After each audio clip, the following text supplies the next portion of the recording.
cette année consacrée à l'aide humanitaire, un pilier de la politique extérieure suisse. Après 2 éditions à Bâle et à Zurich, nous voilà donc de retour à Genève, Monsieur le maire. Un retour naturel, un retour, je dirais, nécessaire. Car Genève porte la tradition humanitaire. Elle porte cette tradition humanitaire de la Suisse. Elle est le cœur du multilatéralisme. Elle défend le droit international humanitaire. Et j'ai aussi vu dans la salle Madame la directrice générale de l'ONU, Valovaya. Merci d'être parmi nous aujourd'hui.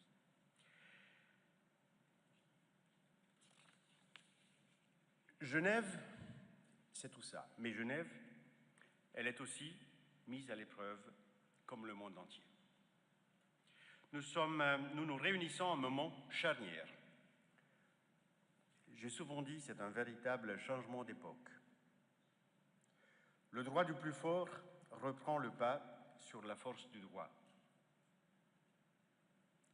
Les guerres se multiplient, les crises s'enchaînent, le multilatéralisme est contesté.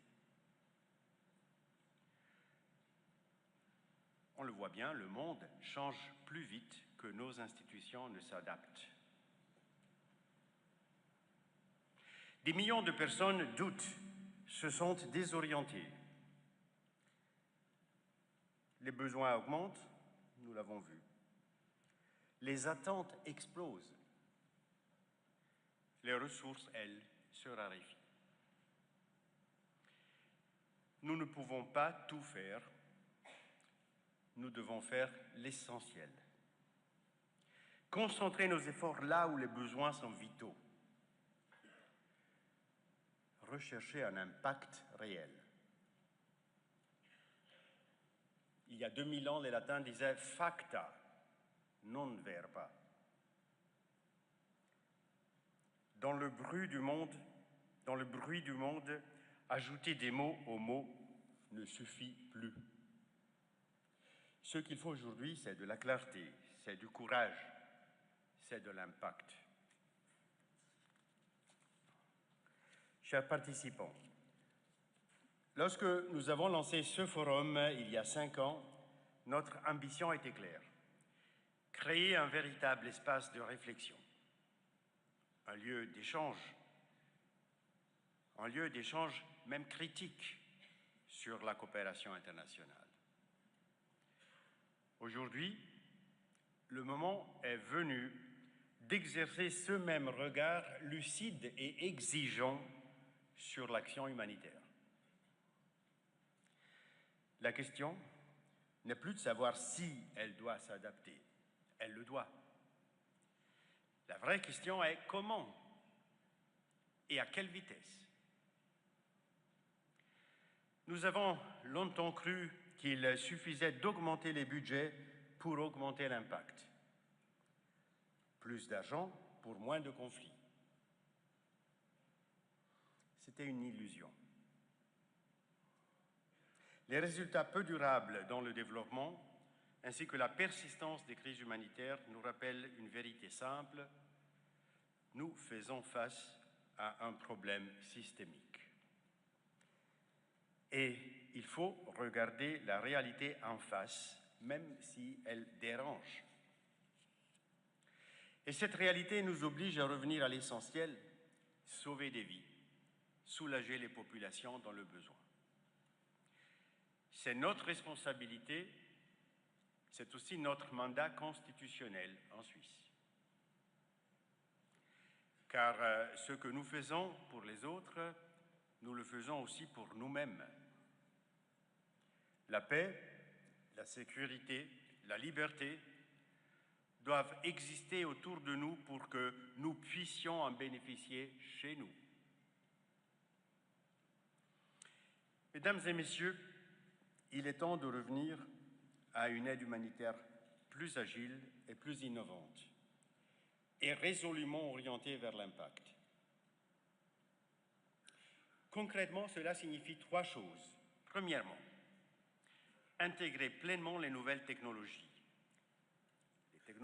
utiles à l'action humanitaire, notamment l'intelligence artificielle. Non, non pas comme un slogan dans tous les textes, mais comme un outil véritable au service de l'humain. Deuxièmement, mobiliser de nouveaux partenaires. Je pense en particulier au secteur privé. Les défis systémiques exigent des alliances nouvelles et d'aller chercher le pouvoir et la force là où elle est présente. Et troisièmement, nous recentrer là où nous sommes réellement efficaces. Cela signifie faire moins, peut-être, mais faire mieux.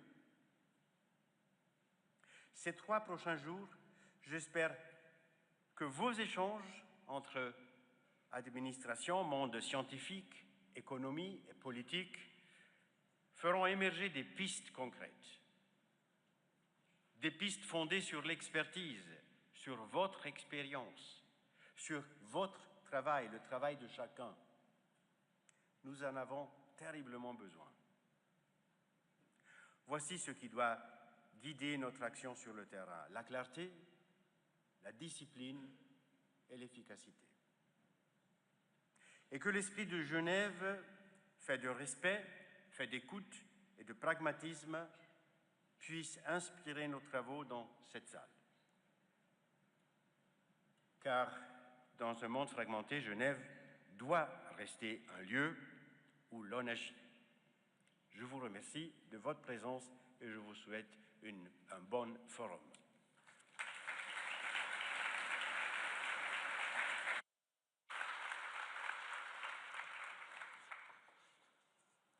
Thank you very much, Mr. Federal Councillor, for this compelling opening.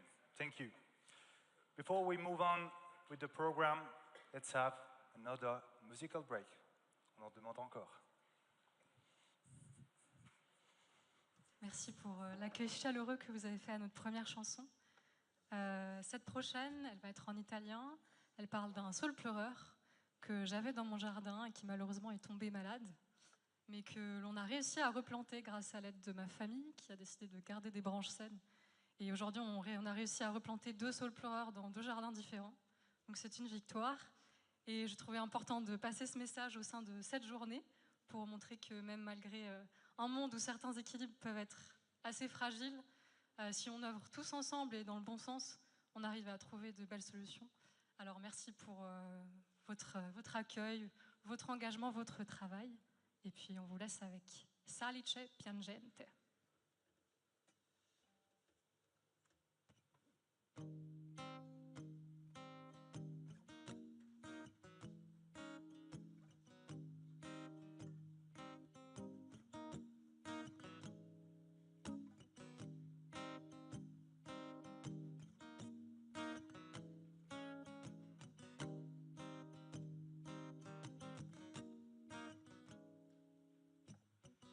Lasciami stare, parla più piano, che nel rumore non ci capiamo. Manca il silenzio dove c'è vita. Troppe parole sparate in aria, troppe persone, ho bisogno d'aria. Voglio trovare la pace infinita. Un posto calmo dove all'ora delle 9 mi siedo da sola e parlo con Dio. Un posto calmo che condivido con te. Un paradiso dove l'anima è limpida.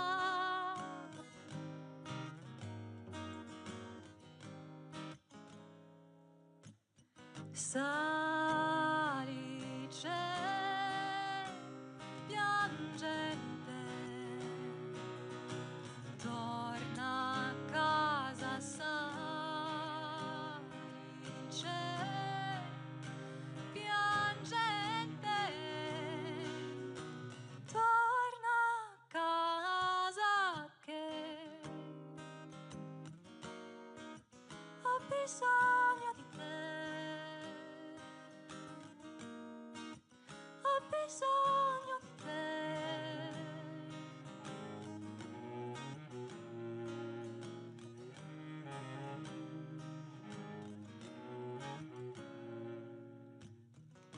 con mio fratello fuori in giardino, sull'altalena con un panino, guardo la foglia appena fiorita.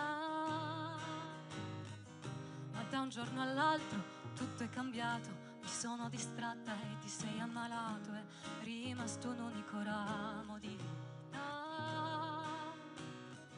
che pianteremo dove ci manca un po' d'amore per fare la pace e parlare con Dio, che pianteremo dove c'è sole anche alle 9, un paradiso dove l'anima è limpida.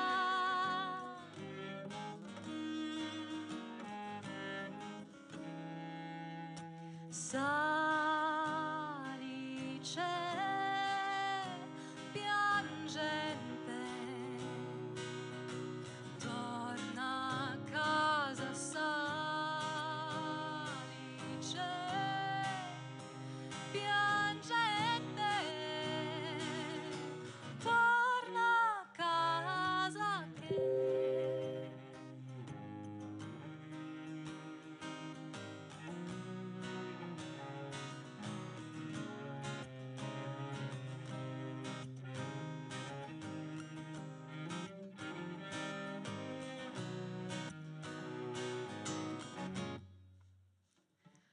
Salice piangente, torna a casa Salice piangente, torna a casa che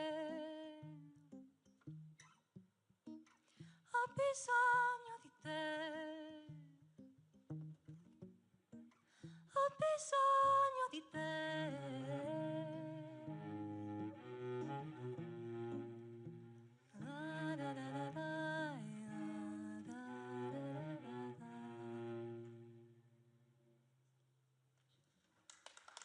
Merci beaucoup. Juliette Hubert, s'il vous plaît, au violoncelle.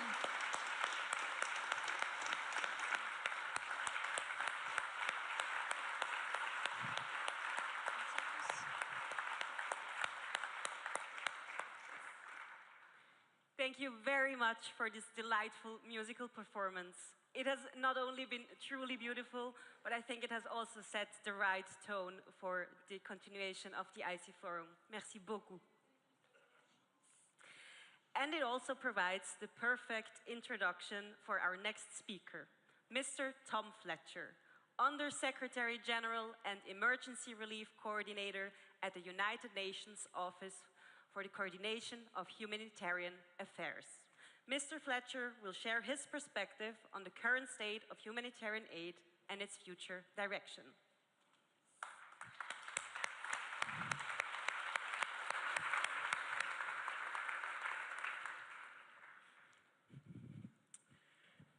Well, thank you all. Thank you, Mr. Foreign Minister, for the invitation and for bringing us together in this extraordinary gathering here in Geneva. Thank you, Mr. Mayor, for all that Geneva stands for, as not just our physical headquarters for humanitarian action, but also the place where we come for ideas and renewal, not just for money, but to think about the future of our humanitarian action globally. Thank you, Director General, for being here and for leading the United Nations team in Geneva. And thank you, Patrizia, Dominique, and colleagues from the ministry who continue to be such extraordinary allies for our work. These are pictures from South Sudan, which I left 2 days ago. This is a crowd who had gathered seeking our aid. We'd opened up an access route to reach them, and many of them had walked for 9, 10 days to get there. And the question they were asking is the help coming? And it's a question I ask you all. Is the help coming? The first photo you saw there was 14-month-old Ban. Ban didn't know it probably, but his 4 brothers and sisters were all killed or fled. His father had been killed. His mother had been abducted. And Ban had been swept up by a passerby who had found his aunt, who had brought him to us in a kobo in the hospital. He was very weak from vomiting and diarrhea. But there was a sense that we had, a sense of hope that we could save him. Ban died last night. Ban died because of a moment of cruelty, of brutality, of selfishness, of aid cuts, and a world which is too distracted to save him. Ban didn't know about conferences. He didn't know about the humanitarian sector. He just knew that he was dying of malnutrition. This is a tough time to be a humanitarian, a really tough time to be a humanitarian. We are under attack, sustained attack. We are overstretched. We are underfunded. But humanitarian action was born for times like this. We take our strength when we're under attack, as Dominique said. Those moments, Solferino, the Second World War, when the values seemed to be pulling apart, when humanity seemed to be breaking open, they were the moments when we forged this movement, when we forged this community that you represent. But going back way, way further, I don't believe humanitarian action was invented 80 years ago, or even in Solferino. Humanitarian action goes back to that first human who found the language to communicate with other humans so that they could work together to hunt resource, to build societies, to build communities, rather than working apart and against each other. We have these two Darwinian instincts, the instinct to cooperate and work together, or the instinct for conflict and division and polarization. And we're hearing right now, much more loudly, those with that instinct to divide us. And we who are the humanitarian movement, the humanitarian family, the humanitarian community, must be louder in defending our instinct to work together. We've come through times much harder even than this, and we will come through this time. There's a great line in Lord of the Rings where one of the hobbits says to Gandalf, "I wish I hadn't lived in these times." And the wise wizard says, "We do not choose our times. All we choose is how we use them, what we do with our times." So what are we doing with our times? Well, let's first think about the times we're in. This is a time of brutality. And I bring you the voices from those I've met in Darfur, in Goma, in Gaza, in Mandalay, in Homs, Idlib, Aleppo, in Kandahar, Kunduz, Kabul, in Beirut. And what they are telling us is that this is a time when the rules are under attack. It's a time of impunity when I have to call the relatives of our humanitarian colleagues and answer the question, did they die in vain? Will there be accountability for the people who killed them? The last 2 years, the most deadly years to be a humanitarian in recent history, since we started counting the deaths of our family members out there in the front line. This is a time when the scaffolding that was built around the international system to defend ourselves, to defend us from our worst instincts, is feeling very fragile and shaky, when it's under attack from those who want to divide us and polarize us. This is a time when we are spending more ingenuity and creativity devising new weapons to kill each other. 90% of drone attacks last year were against civilians. More time on that than we're spending on defending the rules that protect us from those weapons. This is a time of inequality, when the 12 richest men in the world, between them, possess half of the world's resources. This is a time when women and girls find that their bodies are being weaponized, when it's not just about a culture war in our societies here in the West, but out there in Goma, where they hide in the forests as the militias sweep through. So this is a time when it feels as though the rules are in retreat, when it feels as though we are in retreat. But we are not in retreat. Yes, the money is more limited. And yes, this is a time when the richest men in the world boast of cutting our aid budgets. But we are not in retreat. So how do we fight back? Well, we fight back first, I would argue, by defending the United Nations. The UN was built for times like this. It was not built for easy times. And we're hugely grateful to everything Geneva represents to the United Nations in defending this institution. It's not a perfect institution. We who work in it know that better than everyone. But it's the least imperfect way we have so far for protecting these best ideals of our humanity. And then we fight back through reforming this sector. As the minister said, we fight back through the reset. That means we defend our values, we defend our principles, we defend them against this sustained attack. Every time you hear a powerful person criticize the UN or criticize humanitarian action, ask yourself what they gain by weakening us. So we fight back from the foundation stone of our values and our principles, and we fight back in defending women and girls from this assault against them globally. We fight back for international law, which we will not allow to be buried in the rubble of Gaza or among the blood on the sand of El Fasher or in the forests of Goma. Then we fight back by defining more clearly what we do.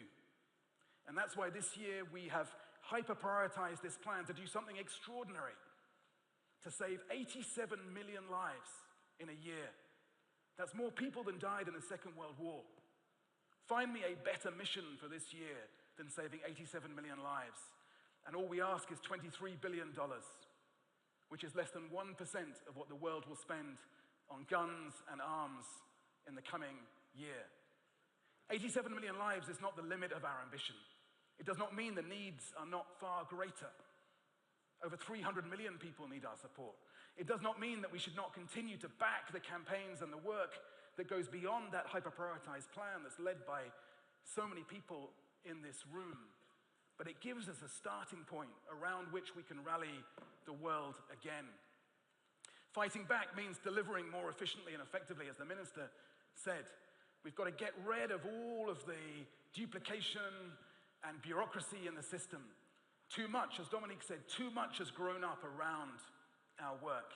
And we've got to limit the layers, reduce those layers between the donor and BAN. We've got to find ways to maximize the impact of every euro, every dollar that we get. And that will be very tough. It's uncomfortable for us. It means that large parts of this sector will not be with us in this next stage of the journey. It means we have to give up power, genuinely give up power. But if we do not do that, then this sector will not survive the challenges that are coming at us in the coming years. We fight back as well then by ensuring that we're shifting power genuinely out to local level. That means much more resource, much more influence over what we do with the local partners who we rely on to such an extent. We have country funds now allocating 100% of their funding to local partners. That's a huge change over the last year. In South Sudan, it was up to 44%. So let's really put those voices at the heart of our conversation. Not just an add-on where we discuss localization, but a genuine shift of power and authority in the sector. And we do it by also shifting power to our country teams, by empowering our humanitarian coordinators and those on the ground giving them the authority to take decisions about how best to use the money that we can raise. Not having a beauty pageant, 30, 40 different campaigns, overlapping, confusing, lining up with donors to fund a multiplicity of different efforts, but being more prioritized, more strategic, more coherent, more efficient. But this cannot be a technocratic exercise. It cannot just be about taking layers out, redoing clusters. It has to be an exercise in reimagination. We need to renew this sector for the challenges that we face, for an age of climate change, where 1 billion people will move for every degree of temperature rise, for an age of artificial intelligence, when the algorithm may turn out to be even more selfish than humans. How do we shape an algorithm that is more humanitarian than us? And for an age of rising needs and rising conflict, how do we reimagine our sector for those challenges? We will be greener, we will be more local, we will use technology far more effectively, and we will need to build a genuine movement that isn't just talking to itself, but is connecting with new generations, connecting with the private sector, connecting with civil society more broadly, because we know that we cannot do this alone. So we've been through harder times than this, but these are really, really hard times. But if we get this right, and the conversations that you're having here today and tomorrow convince me that we will get this right, then we can look forward to better times for humanitarian action. We can imagine the peace processes of the future. Peace with our ancestors, healing the wounds of history. Peace with our descendants, passing on the best of humanity to the next generation. Peace between migrants and host communities. Peace with technology. Peace with artificial intelligence. Peace ultimately with our planet.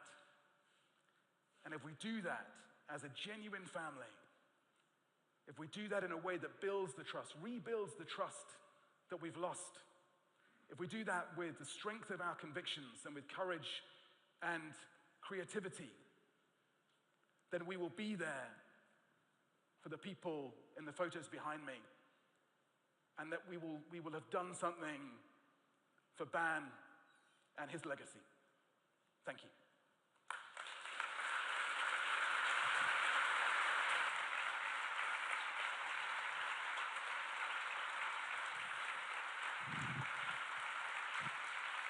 Thank you. Thank you very much, Mr. Undersecretary General, for this speech and testimonials, which actually set the stage for the next part of our program. And the next part of our program is taking place in 3 different slots. We will move from the plenary to 3 thematic sessions. Session 1, Tending the Fragile Garden, Upholding International Humanitarian Law in Uncertain Times, is taking place in Room Genève. It's just across the street when you exit from the main entrance. Session 2, Shaping International Geneva, Visions and Pathways Ahead, is in room E and F in this building.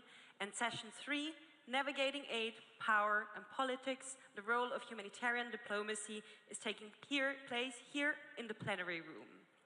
All the sessions are going to start at 2:45, and there will be a coffee break right after that at 3:45. So when you leave the plenary room, please make sure to return your headsets, as they won't be used in the other rooms. Thank you very much.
Test, test, test. Oui.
in conflict, it is of critical importance. I found that transactionalism, exceptionalism, selectivity on norms and principles are not a new phenomenon. But how do we come to agreement what we need to do? How do we integrate new technology into the transformation of modern warfare, and how does it affect aid, and how does it affect diplomacy? And how do aid and diplomacy somehow integrate those new trends in the agendas of what humanitarian diplomacy is? And of course, the biggest question Tom has alluded to in his introduction is, how exactly do we strengthen the local? How do we leverage agency which exists already? How do we build capacities? And here, maybe just 4 very short points. When we look at the front line where action happens, and which Marwa has basically discussed. For me, there are a couple of important points to keep it in mind.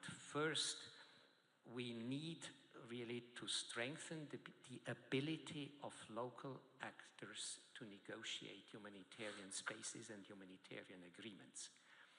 Very frankly, here again, most of the time it's not money lacking. Now it's money as well, but most of the time it's restrictive policies. It's lack of political consensus between big actors, which make that you don't come to agreement. It's declaring important actors on the ground as terrorists, or having sanctions and restrictive measures which prevent humanitarian diplomats and humanitarian actors to talk to those people who count to move forward. So if you want to renew humanitarian diplomacy, you should start to think hard, not only on money, but on how do you create conditions in which are conducive to local actors finding solutions and practical solutions with belligerents. Maybe also what could facilitate is probably including local actors more into global political decision-making.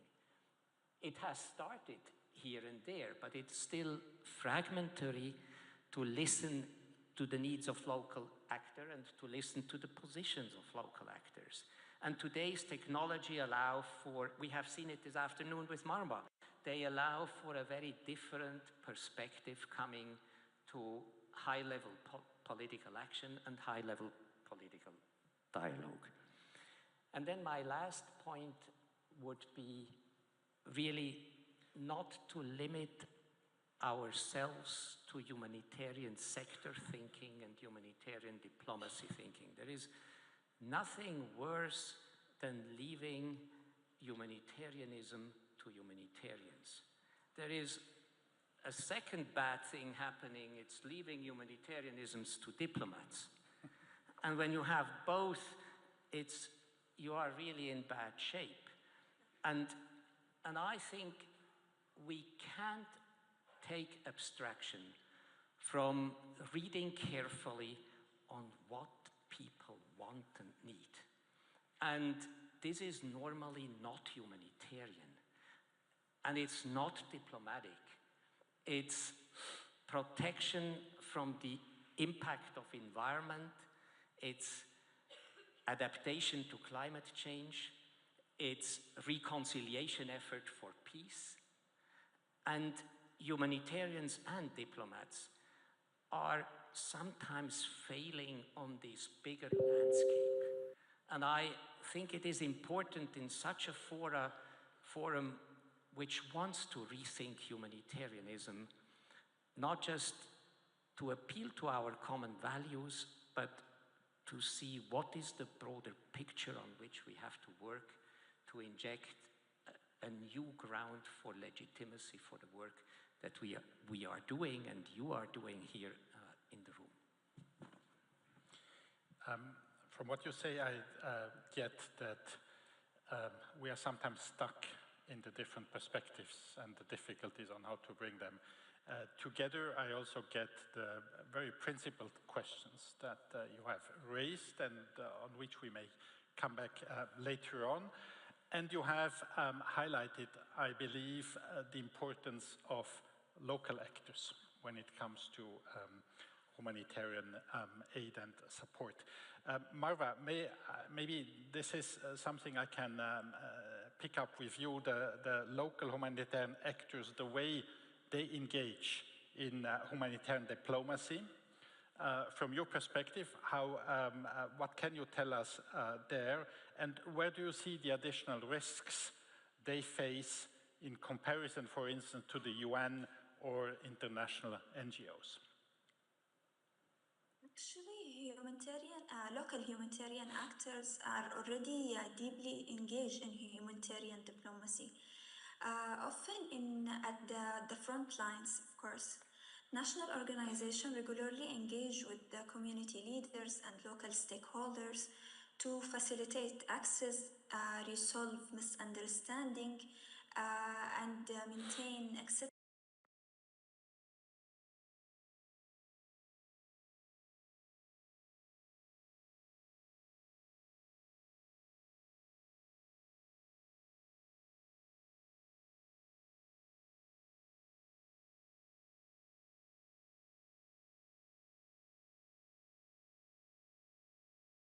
NGOs often cannot relocate staff during period of tension. They remain physically present in community where they work, in a situation where humanitarian staff humanitarian staff face questioning, detention maybe. Staff are for sure directly affected. There is also reputational risk because local actors indeed in their community and engagement with different stakeholders in sometime be misunderstood.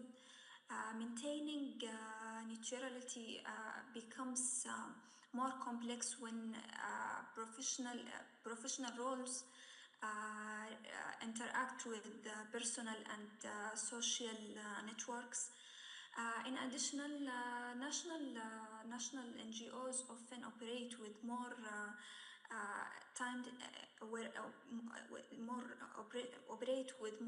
limited security resources and less international visibility. And to strengthen their role in humanitarian diplomacy, partnership needs to be evolved. And this include fair risk sharing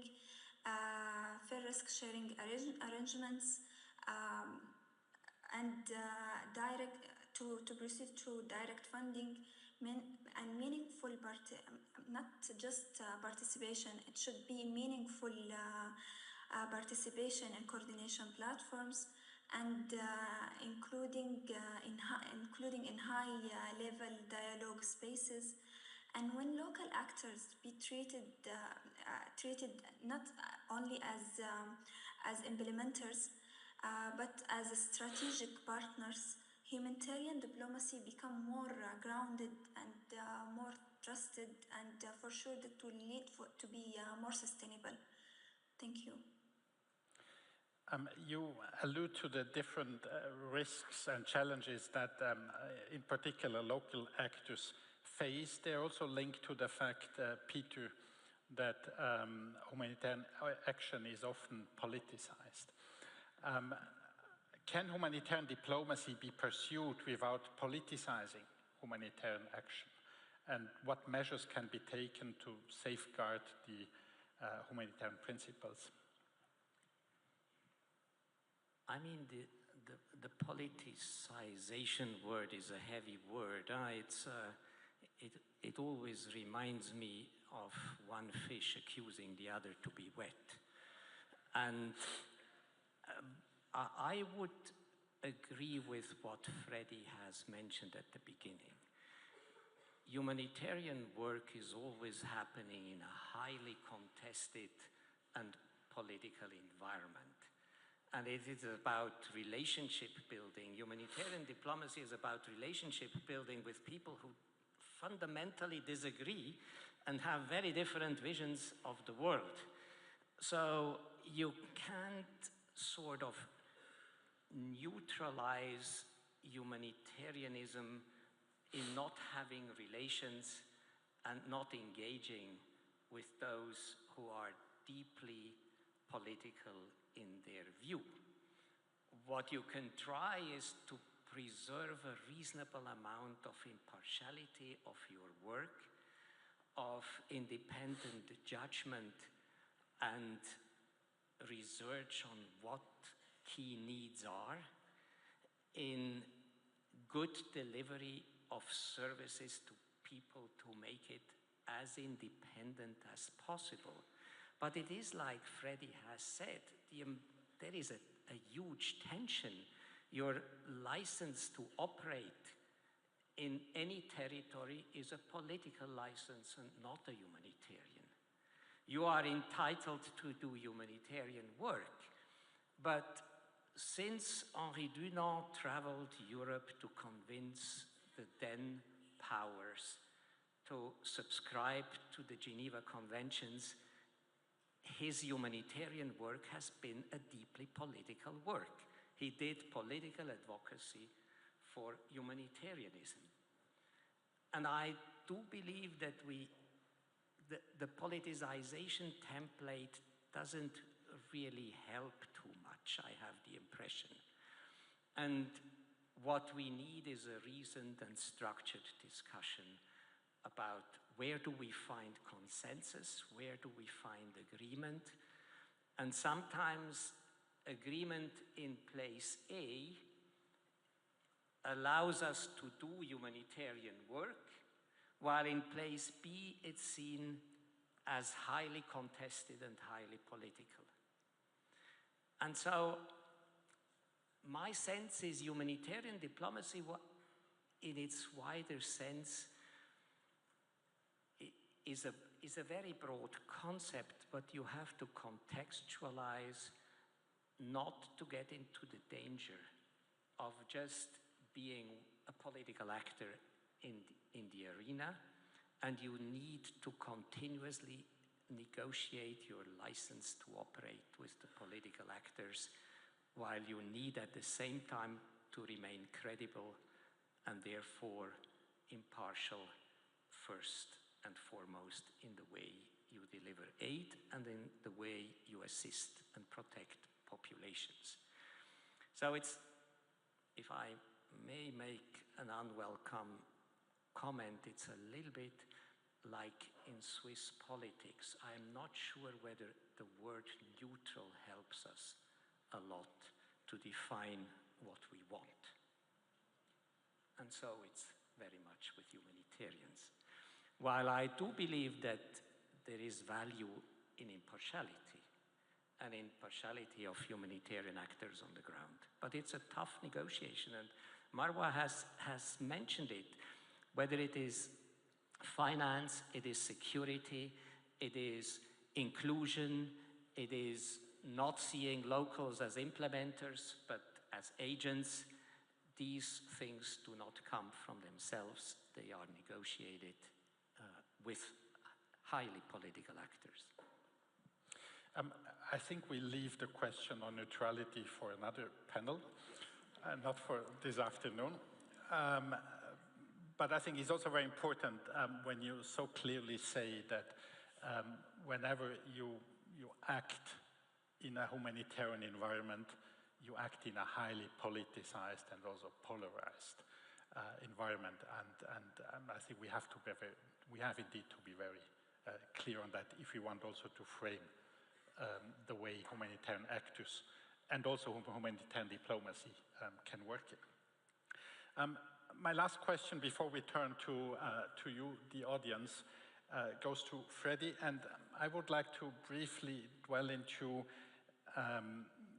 peace-building aspects when we talk about humanitarian diplomacy. And Peter, how can humanitarian diplomacy connect actually with peace-building efforts, and how can it be leveraged to really support them?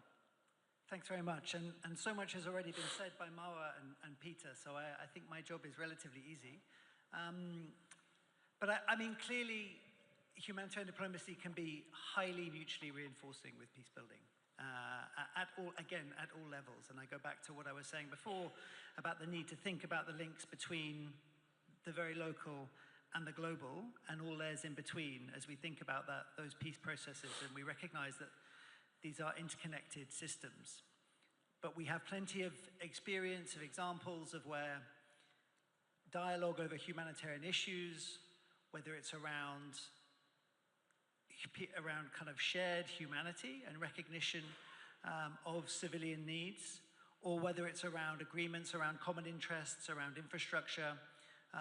Other examples can open up space between belligerents, between warring parties that otherwise are not coming together. This is something that in many contexts has proved a very useful entry point for opening up discussions, and vice versa. In many cases, truly kind of open humanitarian action that isn't fighting through access constraints is only possible in the context of a strong, stable political framework and a movement towards peace. So these things can support each other. And I wanted to just kind of refer back to, I think, the example of Sudan at the turn of the millennia. Sudan has had so much experience in good and bad ways of different forms of diplomacy and humanitarian action.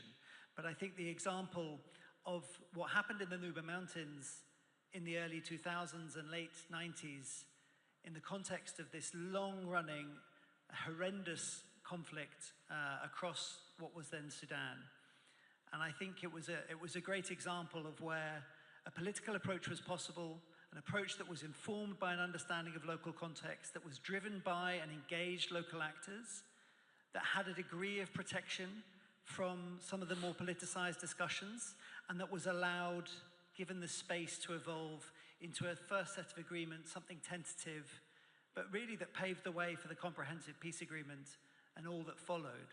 Again, good and bad, not trying to paint an overly rosy picture, but I think in that process, and also thinking about some of the tools that we used at that time around bringing political accountability into processes of humanitarian delivery, there's a lot of strong experience there. So this can work. But I just want to, before I finish, talk about a couple of picking up on points that have been made about some preconditions, I think, for this to work well. And at the heart of it, it goes back to your word, Peter, around legitimacy and trust. And these are, and also your point around, there is a tension here between interests and ideals. These kind of negotiations are going to be pragmatic. They have to be. There isn't another way. But then difficult choices are going to be made. And who has the legitimacy to make those choices? And I think we've seen plenty of experience where in the long run, we struggle to have sustainable agreements because that legitimacy isn't there. The right actors, and by the right actors I mean at the community level, at the local level, aren't on board. And ultimately, agreements are resting on paper. So now, again, not being overly idealistic, it isn't that all of this work can be done in the open. There's a really important space for quiet, closed diplomacy. But then there's a responsibility for anyone involved in those processes to ask really challenging questions of themselves about how are they engaging with local actors, as Mara has talked about. Engaging, giving them their role, creating the space for them to take their role, and also helping them manage the risks that they face. Are they going to be able to stand back at the end of the day and say that we engaged with the right diversity of voices and we found compromises that we hope can stand the test of time because people understand where they come from? I think these are the kinds of processes that we need to find space for. And again, going back to some of what Peter said, in the current political climate, creating that space is really challenging. So I think that's a critical element to really making that connection work. Thanks. Thank you for looking into that connection very specifically, and thank you to all three speakers. I promise that we would like to open up the floor, make this also as interactive as possible. We have some 15 minutes to do so. with a few questions we have already on Slido, and I would suggest we just start with the one question which has the most likes, and that question says that Peter mentioned that humanitarian diplomacy hinges on agreement on concrete actions rather than values. Yet these agreed actions are frequently not respected. How can, and now it's gone, how can meaningful accountability be ensured when such commitments are violated? Peter, it was you mentioning that. You want to start? Well, an honest answer is probably that it's not part of humanitarian diplomacy to ensure accountability. As a humanitarian diplomat and as a frontline negotiator, when an agreement on action is not complied with, you continue to negotiate till you have an agreement that is implemented. That's what humanitarians do. And you can't basically include humanitarian accountability for non-compliance into to make it as a core concept in your humanitarian negotiation. I don't see how it would work. Humanitarian diplomacy and frontline work is working with people with guns and strong opinions. And I don't think that accountability is a useful concept to negotiate at the front line. You can bring accountability when time is ripe to bring accountability, and then time is ripe for accountability. And there's other organs than humanitarians and diplomats who are in charge of accountability. At the end of the day, it's the political accountability is with the Security Council, as long as we have a Security Council. It's with national and international courts. And I think it is important that we are aware of the limits of what humanitarians can do, what diplomats can do, what humanitarian diplomacy can do, and it's most of the time not accountability. Diplomats and humanitarians negotiate to the bitter end till an agreement is implemented. Or unless you tell them to stop. But that's a political decision, as is accountability for non-compliance. Sorry, that's a shrewd comment. Marwa and Peter, Freddie, from your side, any comments on what Peter has said or on the question as such? Marwa? I think Marwa is frozen. Okay. Maybe I'll come in while she's coming in. I mean, I think maybe to add, I agree with what Peter has said. I think that doesn't excuse us from thinking about the potential for what effective accountability frameworks can look like. And the best agreements will have them built in. And I think we do have examples of, again, I mean, I think there are some interesting examples that I've seen and been involved in the Sudanese context over the years. Again, I go back a bit to Nuba, the verification and monitoring team. These kind of mechanisms, they can completely fail.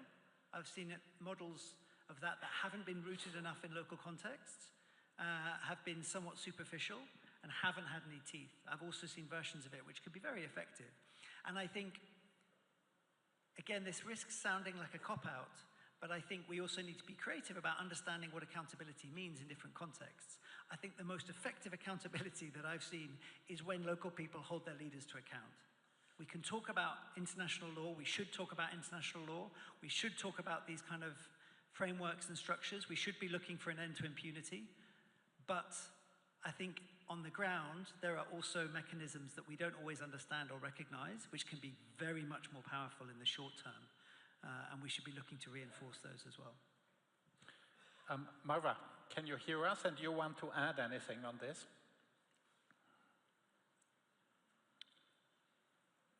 think she's frozen again for the moment. She will certainly come back, and maybe we go into the next question. And before maybe picking up another one from Slido, I look into the audience, but I have to admit I don't see much because of the lights.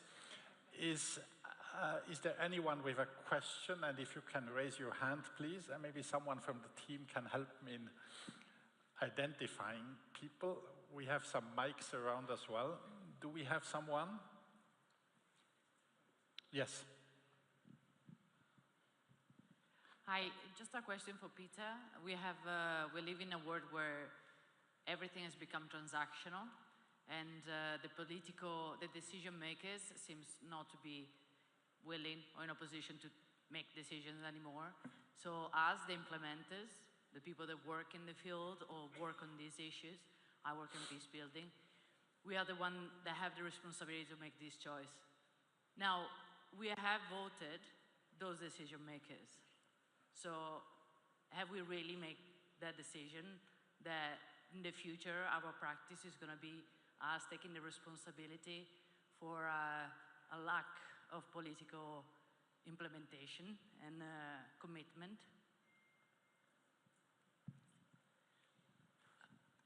I'm a little bit sort of hesitant about your analysis of everything is becoming transactional. I would still believe that, of course, we have seen massive breakdowns in respect for international law. That has happens today, it has happened 10 years ago, it has happened 50 years ago. And breakdowns in international law, international humanitarian law, do not necessarily speak to the fact that there is only breakdowns now.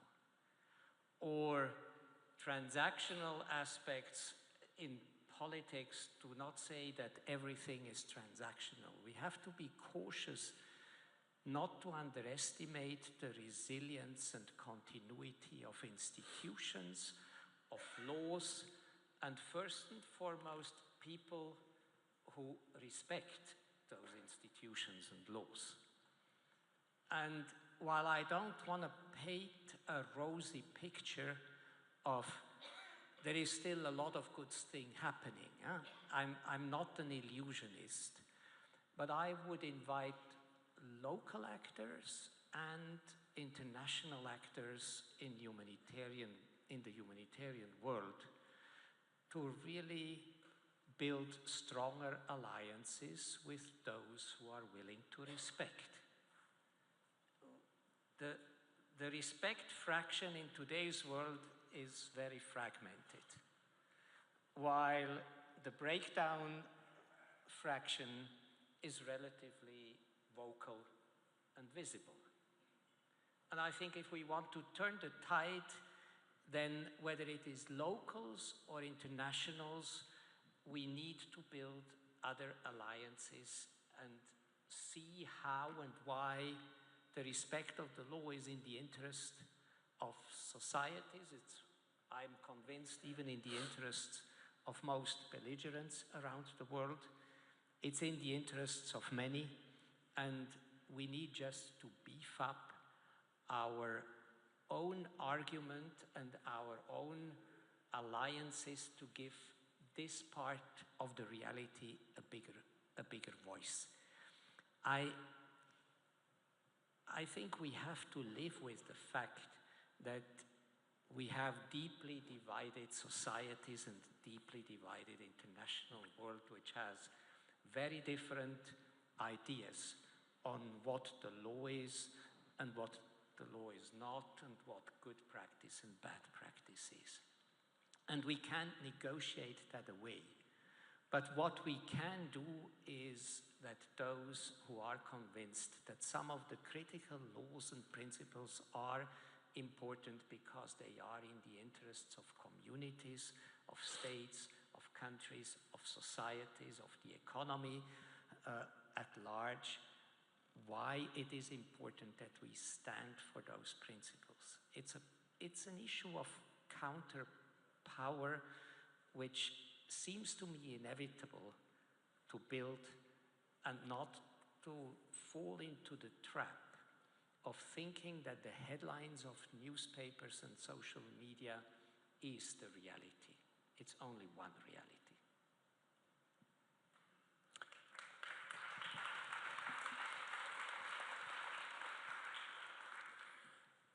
Do we have a second question from the floor? A very brief one. I don't see. Is there one? Yes, back there.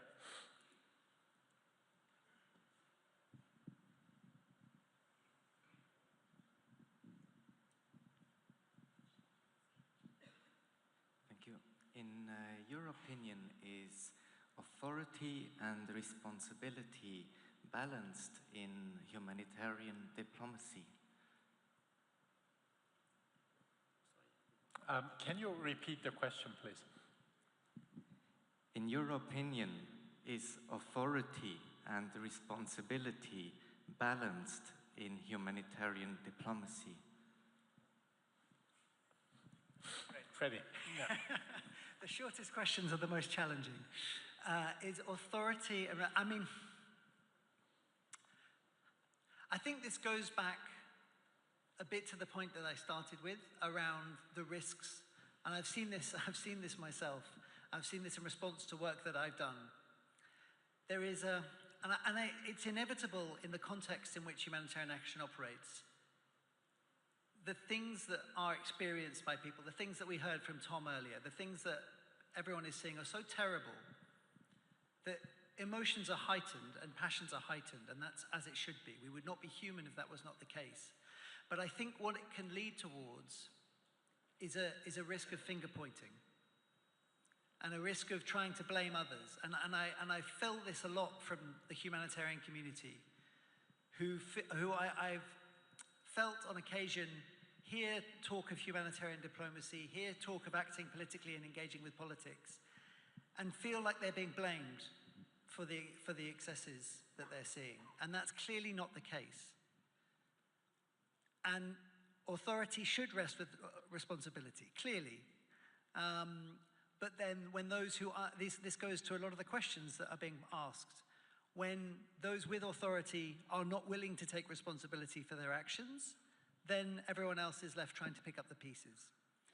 And I think the fact that a humanitarian diplomacy mindset asks everyone to think about their opportunities to leverage, engage, to find ways to think about the political context in which they're operating is not the same thing as excusing those people from their responsibility. So yes, clearly responsibility should lie with those in charge, but when they're not taking it, then I think there is a responsibility on everyone else who has some form of leverage, some form of opportunity to think about their role and contribution.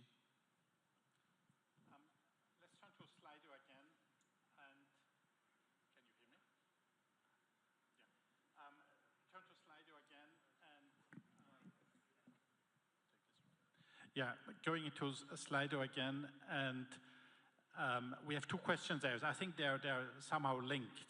Switzerland and other Western countries have failed to hold Israel responsible for crimes against humanity. How does this affect their credibility? What can be done? And then maybe more general, and maybe we take it from there, the more principal question of how can we guarantee an effective humanitarian response when our authorities fail to comply with the treaties they promote?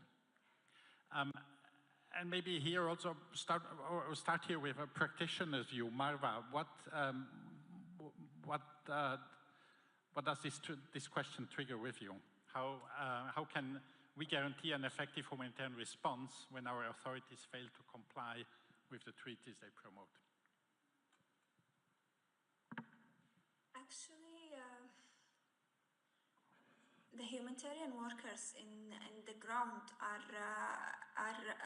who work in the ground and understand the actual needs in the ground, and investing in the negotiation skills with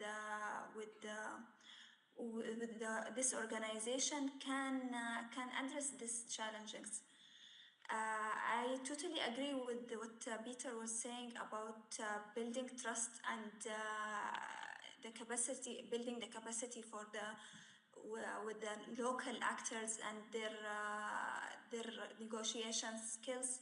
I think that it can address these issues.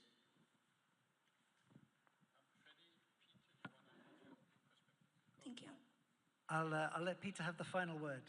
I mean, I think going back to the question on the implications of what's happened in Gaza over the last couple of years, and I mean, many others will point to many other examples over the decades.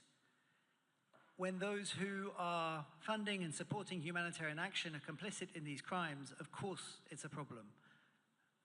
And I think it should force us to ask fundamental questions about how these issues, these tensions that we've been talking about this afternoon can be managed and come together, and we need some honesty around that. And this is the stark reality that we're faced with. I think Peter made really critical points about the need to recognize that there is lots of complexity out there. There are lots of actors that do want to make a positive contribution, that are making a significantly positive contribution. We need to not let the narratives be driven by those other voices, and I think there's a risk of that with the way that modern media works, both mainstream and social. So, but I don't think we can shy away. I think a clear conclusion from the points I was making earlier is that the local, the national, the regional, and the global, they're connected, and we can't pretend that they're not. And that presents really challenging questions, I think, for everyone involved in humanitarian action.